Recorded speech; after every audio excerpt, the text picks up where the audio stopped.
Yes, no, sorry, thanks, hi, hello, bye ఇవన్నీ తీసుకోవాలి. వాటికి ముందు నేను సే యాడ్ చేసిన. అప్పుడు ఏమవుతుంది?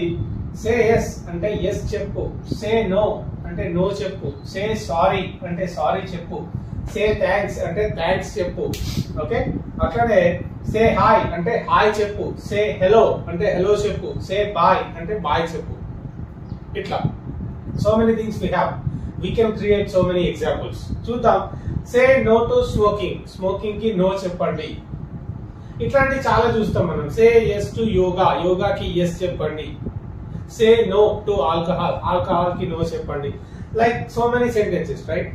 ఇక్కడ I said yes to her అంటే నేను ఆమెకి ఎస్ చెప్పాను. I said yes to her, ఈ విధంగా చెప్తాం. ఇదే సెంటెన్స్ ఇంకో రకంగా కూడా చెప్పొచ్చు. ఐ టోల్డ్ హర్ ఎస్ అంటే నేను ఆమెకి ఎస్ చెప్పిన. ఇక్కడ she said no to me, ఆమె నాకు నో చెప్పింది. She said no to me, ఇక్కడ సెడ్ అనేది verb number 2, it's a completed action, that's why used past form, right? She said no to me అంటే ఆమె నాకు నో చెప్పింది. ఇదే సెంటెన్స్ ఇంకోలా కూడా చెప్పొచ్చు. షీ టోల్డ్ మీ నో, ఆమె నాకు నో చెప్పింది అని. So let's have some more examples. ఇక్కడ saying yes all the time and to everybody and for everything. ఇక్కడ చూడండి, ప్రతి దానికి ఎస్ చెప్పడం, ప్రతి ఒక్కరికి ఎస్ చెప్పడం అనేది it will get into troubles కదా. అదొక పెద్ద వీక్నెస్. అదే చెప్తున్నా. saying yes to everything is a big weakness. saying yes to everyone and for everything is a big weakness. ప్రతి దానికి ప్రతి ఒక్కరికి ఎస్ చెప్పడం అనేది ఒక పెద్ద బలహీనత. So try to change it, like right, make a habit of saying no. అంటే నో చెప్పే అలవాటు కూడా చేసుకోవాలి. You should make a habit of saying no, ఇట్లా చెప్తాం. ఓకే, సో ఈ విధంగా make a habit of saying no to everything, లేకపోతే టు ఎవ్రీవన్. అందరికీ ఎస్ చెప్పే హ్యాబిట్ అనేది వదులుకోవాలి. ఇక్కడ make a habit of saying no అంటే నో చెప్పే అలవాటుని మనం డెవలప్ చేసుకోవాలి అని. ఓకే, ఇక్కడ యూజువల్ గా మదర్స్ ఏం చేస్తుంటారు, వాళ్ళ పిల్లలకు చెప్తుంటారు సే హాయ్ టు అంకుల్ అని, సే బాయ్ టు హిమ్ అని, లేకపోతే సే good morning to the teacher అని ఇట్లా చెప్తుంటారు. సో అదే ఇది, రైట్? ఇక్కడ ఏంటి, సే హాయ్ టు అంకుల్ అని మదర్ ఆ చైల్డ్ కి చెప్తుంది, సే హాయ్ టు అంకుల్ అని.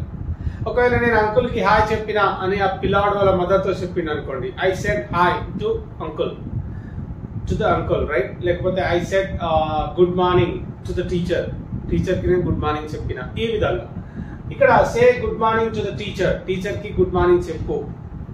Okay, well wish her good morning అని కూడా చెప్పొచ్చు. ఇక్కడ don't say thanks to everything. Well in our WhatsApp groups, when I clear your doubts, right? But students always keep saying me thanks and thanks a lot. Never say thanks to everything, because that's my job, that's my duty, that's my what do we call, passion, to clear your doubts and to help you enhancing your skills in English language. Okay, never say thanks to me for clearing your doubts. Okay, keep it in your mind.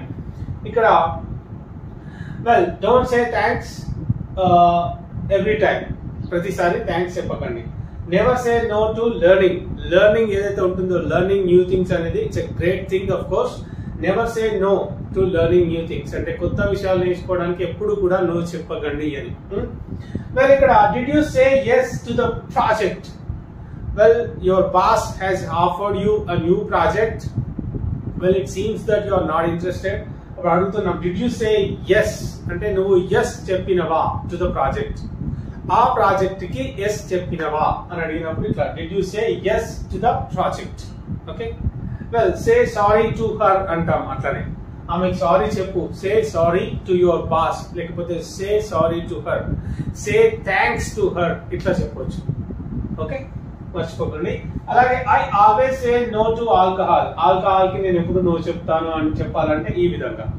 అలాగే what did she సే, ఆమె ఏం చెప్పింది. What did she సే అంటే ఆమె ఏం చెప్పింది. Did she say yes, did she say no. ఆమె yes చెప్పిందా, నో చెప్పిందా, ఆమె ఏం చెప్పింది. వాట్ డిడ్ షీ సే, ఇట్లా. ఓకే గైస్, వెల్, ఇక్కడ when will you say it's been long since I proposed you. Well, but you said nothing. నువ్వు నాకు ఇంకేం చెప్పలేదు. You said nothing. When will you say? ఎప్పుడు చెప్తావు? ఇట్లా అన్నమాట. Okay. Well, I said sorry to my friend. I said thanks to her. ఇదే విషయాలు ఇంకో రకంగా కూడా చెప్పొచ్చు. I told him sorry. She told me thanks. Okay. I told him bye and she told me hi. So many things anamata. So many lovely things you can create on your own with your fantastic examples. Okay guys, so this is for today. Chala simple class but you know it's gonna be really useful when it comes to daily life English. Okay, so that's it for today.